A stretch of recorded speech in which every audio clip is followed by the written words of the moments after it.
Y hoy quiero comentar aquí un poco de los medios que el Señor utiliza para que podamos vivir esta renovación del Evangelio hacia nosotros. Nosotros sabemos que la fuente principal siempre fue, siempre va a ser el Espíritu Santo. Él obrando en nosotros, Él nos transformando, Él cambiando todo en nuestras vidas, Él trayendo esta renovación.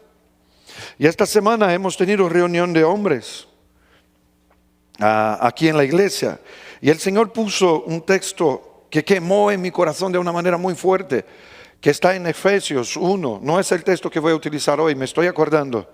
El Efesios 1, el verso 17, que dice eso, que allí se está orando y pidiendo que las personas recibieran de verdad el Espíritu Santo, que iba a revelar quién es Dios en la vida de cada uno. Entonces solo podemos vivir esta renovación no por conocimiento, no por contactos, no por condiciones propias, pero solo podemos vivir esta renovación a través de una revelación. Y no es cualquier revelación, es la revelación de quién es Dios en nuestras vidas.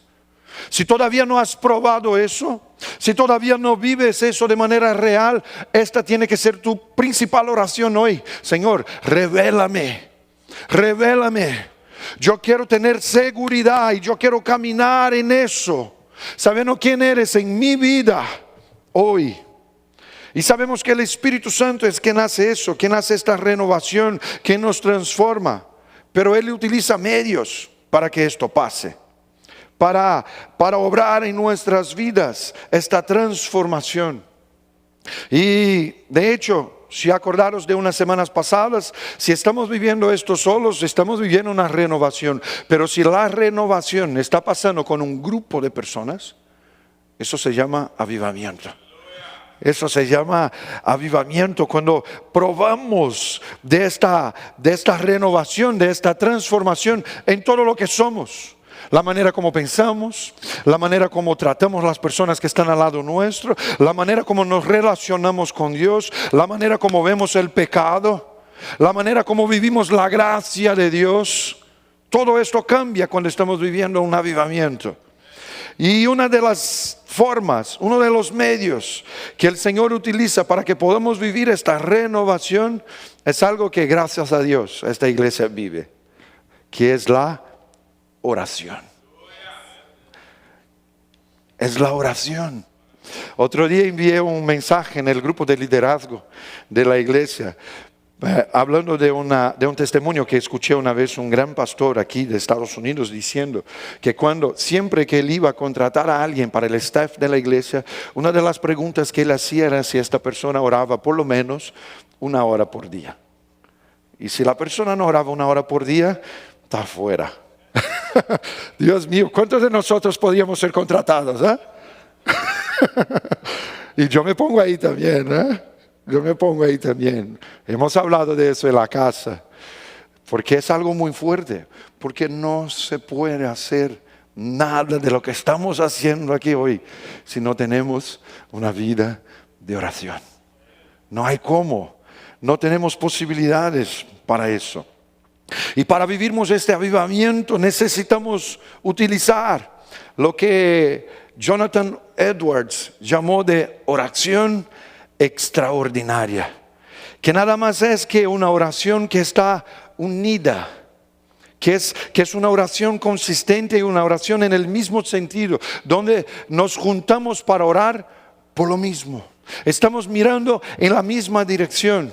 No es una oración que empezamos y enseguida decimos, oh no, ya no va como esperaba y lo voy a dejar, voy a parar. No, ella está unida, es una oración persistente y una oración centrada en el reino de Dios.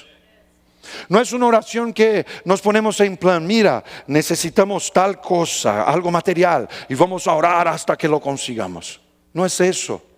Estamos hablando de una oración que está centrada en el reino de Dios, en lo que Él está haciendo, no solamente en nosotros, pero también a través de nosotros. ¿Cuál es el impacto que estamos teniendo ahora mismo en la vida de las personas que están al lado nuestro? Desde que tú has entrado en el trabajo donde estás hoy, en los ambientes donde estás hoy, en la vida de las personas con quien caminas hoy, ¿qué ha cambiado en la vida de esta gente? ¿Qué has llevado para ellos? ¿Qué transformación están viviendo? Solo podemos vivir esto de verdad cuando empezamos a orar, enfocados en el reino de Dios, porque si estamos orando por eso y deseando participar en eso, el Señor nos va a transformar en instrumentos poderosos, no para cumplir nuestros deseos y nuestras voluntades, pero sí para que su voluntad, que es perfecta, que es buena y agradable, se cumpla, no solamente en nuestras vidas, pero también a través de nosotros. Pero tenemos que buscar este lugar de dejar nuestra voluntad a un lado y empezar a vivir la voluntad perfecta del Señor. Y esto solo puede pasar a través de una vida de oración.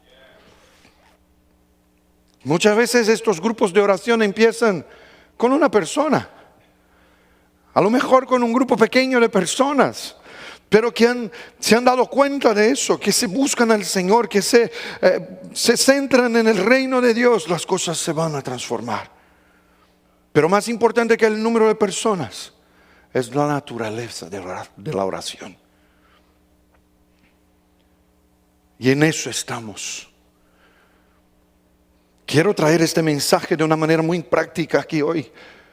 Porque muchos a lo mejor cuando terminamos dicen, pero vale pastor, me encanta lo que has hablado, pero ¿qué hago para vivirlo? Y entre semana escuchamos mucho de eso, y ya esta semana mismo algunas personas están diciendo y se están moviendo, buscando eso, diciendo yo quiero probar lo mismo que los que están aquí están viviendo. Y yo creo que esto ya es un avivamiento que estamos pasando aquí en el medio nuestro, en nuestra familia. Y que todos van a vivir eso desde que lo busquen de todo el corazón y hagan lo que hay que hacer. Hay un otro autor, C. John Miller, que empieza a hacer una distinción entre las clases de oración. Porque hay una diferencia que se puede percibir entre reuniones de oración, vamos a decir así, de mantenimiento. No es una obligación, es una de las obligaciones, ¿no?, de la vida religiosa. Hay que orar. Entonces voy allí solo porque tengo que hacer un check en mi listado. Y él empieza a enseñarnos la diferencia entre una oración de mantenimiento y una oración de vanguardia. Es decir, una oración que te va a llevar a vivir algo que nunca has probado antes, que te va a abrir puertas, que te va a llevar a nuevas realidades. Y hay algunas diferencias entre ellas. Y estas oraciones de mantenimiento son muchas veces oraciones cortitas, porque se hace solamente el mínimo necesario, lo que es obligatorio, ¿no? Entonces, venga, vamos allá y se hace lo que hay que hacer. Son mecánicas, centradas en las necesidades materiales, físicas, incluso de la iglesia, ¿vale? No estoy hablando solamente de las personas, incluso necesidades físicas y materiales de la iglesia. Pero cuando hablamos de una oración que te va a llevar a un otro nivel, que te va a llevar a una nueva realidad, que te va a cambiar la vida, notamos que estas oraciones son oraciones de súplica por la gracia delante de nuestros pecados, delante de nuestros errores, delante de las oportunidades que fueran mal aprovechadas. Es una oración donde se reconoce que sí salimos de ahí, pero necesitamos la gracia del Señor. No vivimos salvación a través de nuestros propios méritos, pero necesitamos la gracia. Es un regalo que el Señor nos da y tenemos que aceptarlo para que podamos vivir algo nuevo. Pero suplicamos por eso, Padre, necesitamos de tu gracia.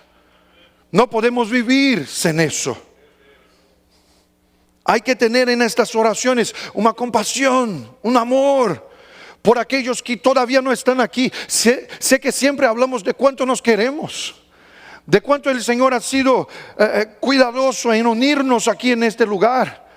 Pero ¿qué sientes con relación a las personas que todavía no están aquí? Tienes que tener un amor por ellos. Tienes que tener un amor para moverte, para salir del lugar en que muchas veces estás ahí a gusto. Hay que ir a un lugar donde somos desafiados, donde somos... Es incluso difícil de explicar porque es algo que solamente viviéndose que se puede explicar. Yo me acuerdo en el tiempo en España, había muchas situaciones allí, muchas oportunidades que surgían para predicar la palabra. Y una de las oportunidades que surgió no fue por mi voluntad. Éramos parte de un equipo muchísimo más grande que nosotros ahí en España. Y una de las oportunidades que surgieron, Dani sabe muy bien cómo va eso, fue para predicar en presidios, en cárceles. Y yo todas las mañanas que tocaba predicar en la cárcel, yo se lo decía a Erika, Dios mío, ¿cómo este lugar me desafía?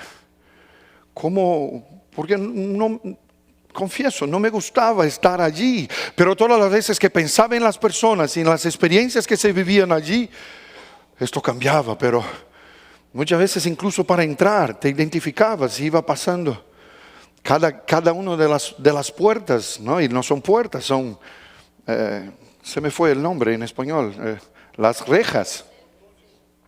Sí, iba pasando cada uno de ellos. Y muchas veces los guardias me preguntaban, ¿necesitas que vaya contigo o entras solo? Y yo decía, si viene conmigo no se acercan los internos. Entonces yo le decía, no, me llenaba voy solo. Ay, Dios mío, cómo eso era duro. Cómo eso era duro. Y muchas veces tenía que traer una persona que había vivido esta misma vida antes y el Señor le había rescatado. Porque como yo no había probado nada de eso, abría la palabra y empezaba a decir que el Señor era bueno, que el Señor les amaba, que el Señor tenía un plan en sus vidas. Y me miraba y decía, si el Señor es tan bueno, ¿por qué no lo hace entonces? Y entonces el hombre que estaba al lado mío decía, ¿cómo no lo hace? Lo ha hecho, pero tú tienes que aceptar el regalo. Yo he estado en el mismo lugar que estás ahora mismo.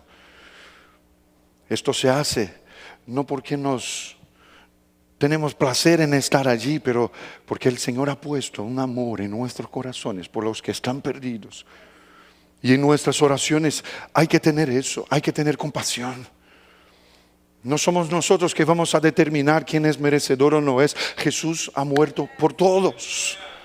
Jesús ha muerto por todos. Muchas veces nos clasificamos, ¿no?, como mejores. No, ya no vivo lo mismo que tú. No, mi pecado no es tan grave como el tuyo. No se trata de eso. Todos necesitamos la gracia de Dios hacia nuestras vidas. Y el Señor ha muerto por mí, por ti y por los que todavía no están aquí dentro. Hay que tener este amor, hay que tener esta compasión. En estas oraciones hay que haber un deseo profundo para conocer más y más a Dios. No para tener más y más de Dios, no para recibir más y más de Dios, pero para conocer más y más a Dios. Por caminar con Él, por recibir de Él lo que Él sabe que a nosotros nos hace falta. Y no estoy hablando de cosas, estoy hablando de momentos que el Señor sabe que te va a necesitar fuerza, que te va a necesitar alegría, que vas a necesitar esperanza, sencillamente para que no pares, para que no desistas, porque las cosas no siempre, o mejor, muy pocas veces van a ser de la manera como deseábamos. Muy pocas veces. Y hay una oración que me encanta, que está en Hechos 4, que es una de estas oraciones de vanguardia, porque los apóstoles están siendo perseguidos, han sido enseñados, han sido llamados, y el Señor les ha dicho, mira, ahora os toca a vosotros ir por todo el mundo y predicar esta misma palabra que os he enseñado a vosotros, para que otros puedan tener la misma oportunidad que vosotros. Hasta ahí pinta muy bien, ¿no? Pero cuando empiezan a hacerlo, lo que empiezan a enfrentar son problemas, son persecuciones, son dificultades, son amenazas. Y aquí en Hechos 4, por primera vez están viviendo estas amenazas. Es algo nuevo para ellos.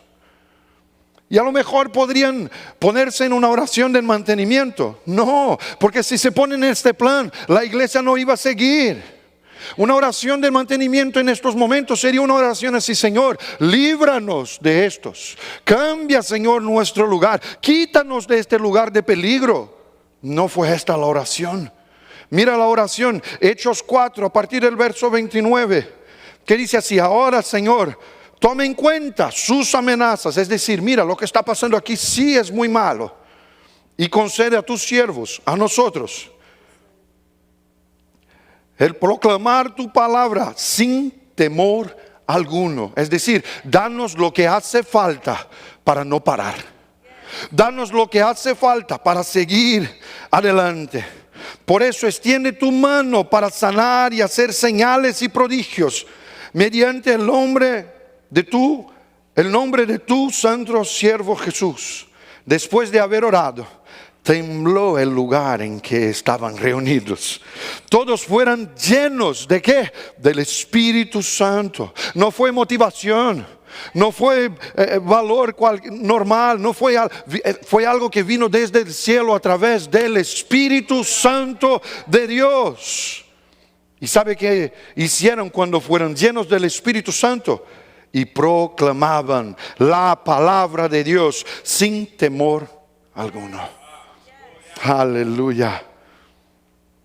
Mismo después de amenazas, mismo enfrentando problemas, mismo bajo la amenaza de autoridades religiosas, los discípulos no han pedido por ellos mismos o por sus familias. Solamente han pedido valor para seguir predicando, valor para hacer lo que se tenía que hacer, valor para enfrentar, sea cual sea la situación. Y es curioso porque muchas veces estamos orando, no por maldad, pero estamos orando eso: Señor, cambia la situación. Señor, quítame ahí de este problema. Señor, transforma esta realidad para que yo me ponga más a gusto. No me gusta enfrentar eso. No me gusta enfrentar los problemas estos. Déjame decirte, todas las veces que te pone a gusto, esto va a generar fragilidad en tu vida. Esto va a generar debilidad en ti. De hecho, la iglesia más creció en los tiempos de más persecución. Es curioso porque hoy me acordé mucho del tiempo de la pandemia, cuando predicábamos aquí y estábamos prohibidos de abrir las puertas para el público. No sabíamos exactamente qué íbamos a hacer. Acabábamos de mudarnos para este lugar y de pronto el mundo se cierra y no sabíamos qué hacer. Y algunas de las personas se acercaban y decían: pastor, pero la iglesia todavía es muy nueva. ¿Sabe qué pasó en la pandemia? Oramos, buscamos al Señor, nos unimos en oración y decíamos: Señor, ¿cómo quieres utilizarnos? Y al final la iglesia creció. La iglesia creció. Salimos de la pandemia muchísimo más preparados, más equipados, más fuertes de lo que habíamos empezado. Porque el Señor no nos quiere quitar de las situaciones difíciles. Por el contrario, en las situaciones difíciles Él entra con nosotros y nos enseña una relación que nunca habíamos vivido antes. De hecho, viene un texto ahora a mi corazón que está Hechos, ¿no? Cuando hablamos de estas cosas tiene que ser todo Hechos, ¿no? O muchos de los textos están aquí. Hechos 16. Si entro aquí no sé, bueno, venga, el Señor que dirige eso. Deje el bosquejo al lado. Hechos 16, verso 25, dice así: a eso de la medianoche, Pablo y Silas se pusieron a orar y a cantar himnos a Dios. Fíjate, están encarcelados. ¿Sabe por qué? Porque habían entraron en una ciudad predicando la palabra, encontraron a una joven con un espíritu malo que hacía adivinaciones, oraron por ella, el Señor la libró, han sido acusados y han ido a parar en la cárcel. Pero no están protestando en la cárcel, no están diciendo: qué absurdo, mira qué nos ha pasado. eran ciudadanos romanos, no tenían que estar allí. Pero a la medianoche, ¿qué hacían? Oraban y alababan a Dios. Oh, que el Señor encuentre corazones así hoy en nuestras vidas, en el medio nuestros. Y los otros presos los escuchaban. Las personas que estaban al lado. No era un lugar para alabanzas, no era un lugar para alegría, pero los hijos de Dios están ahí, orando y alabando.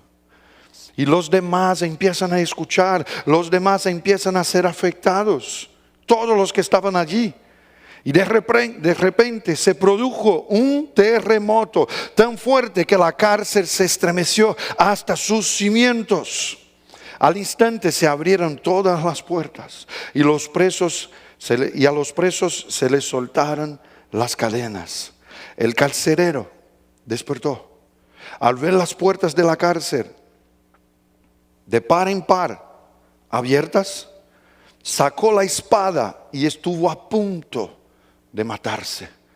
Se iba a quitar la vida el hombre porque él era el responsable por estos hombres. Y la ley romana allí entonces les responsabilizaba por ellos. Y si les había perdido, le iban a quitar la vida. Entonces el hombre intenta él mismo quitarse la vida, porque pensaba que los presos se habían escapado. Pero Pablo le gritó: no te hagas ningún daño. Todos estamos aquí. El carcelero pidió luz, entró precipitadamente y se echó temblando a los pies de Pablo y Silas. Luego los sacó y les preguntó: señores, ¿qué tengo que hacer para ser salvo?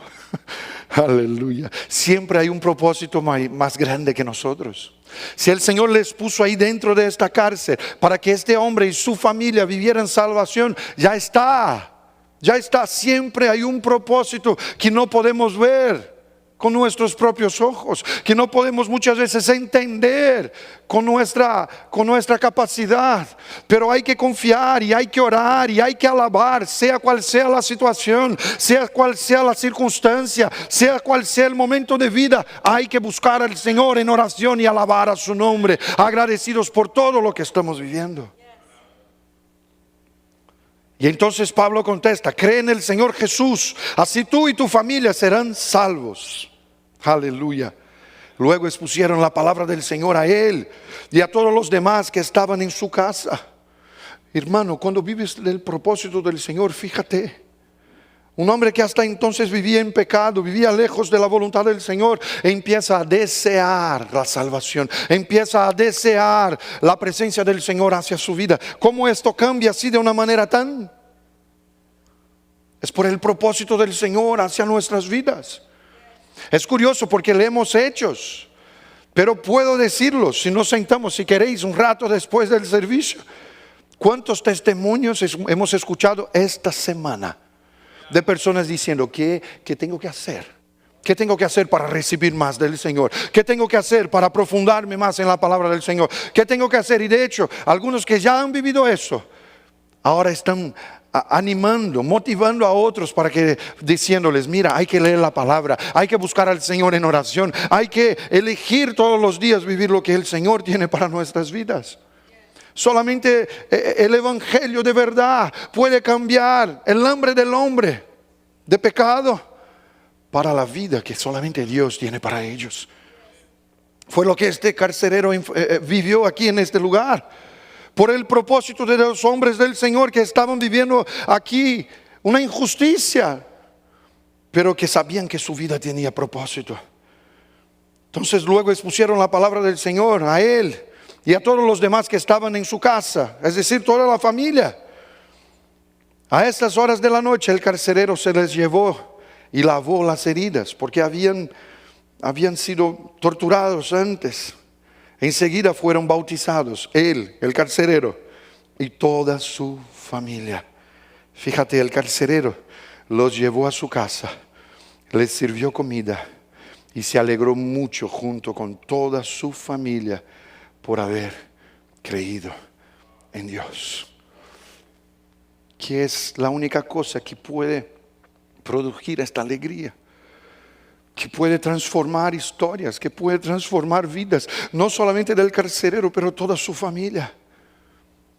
Esto es a través del poder de Dios, del Evangelio, de la vida que el Señor nos llamó a vivir y que Él derrama sobre todos nosotros hoy. Es lo que buscamos, es lo que deseamos, es lo que queremos en todo el tiempo. Y es lo que el Señor nos pone delante de nosotros ahora mismo. No busques facilidades.